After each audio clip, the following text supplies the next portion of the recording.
Nikki Haley, meanwhile, strongly agrees with Graham. After resigning as UN ambassador, Haley took a job on the board of directors of Boeing, the airplane manufacturer.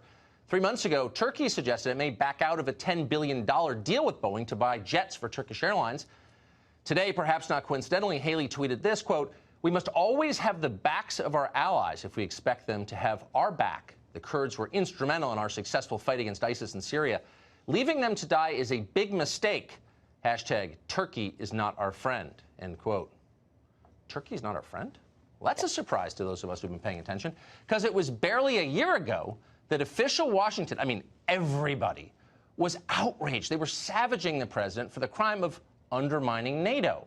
The Atlantic, to name one example, ran this headline: Trump's biggest gift to Putin is questioning NATO. Just questioning NATO was totally verboten. It was a sin. And people like Nikki Haley strongly agreed with that. But here's the weird thing. The Kurds aren't part of NATO because there is no Kurdistan. Turkey is part of NATO. They're one of our fabled NATO allies. That means we're bound by treaty to defend the Turks if they are attacked.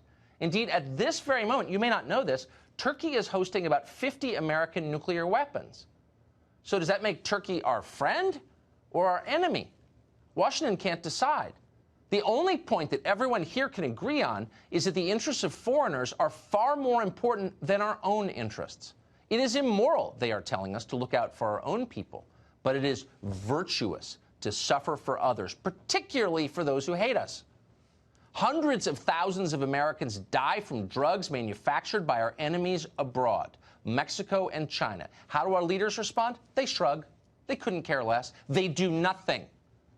And then Turkey threatens to invade northern Syria, a place not 1 in 1,000 Americans could find on a map. And guess what that is? It's a historic crisis, and Lindsey Graham won't stand for it. What you're looking at is a set of priorities so mindless, so perverse and distorted that there's, in fact, no fixing them. In the end, the only solution may be the obvious one: relocate the Kurds to Youngstown, Ohio.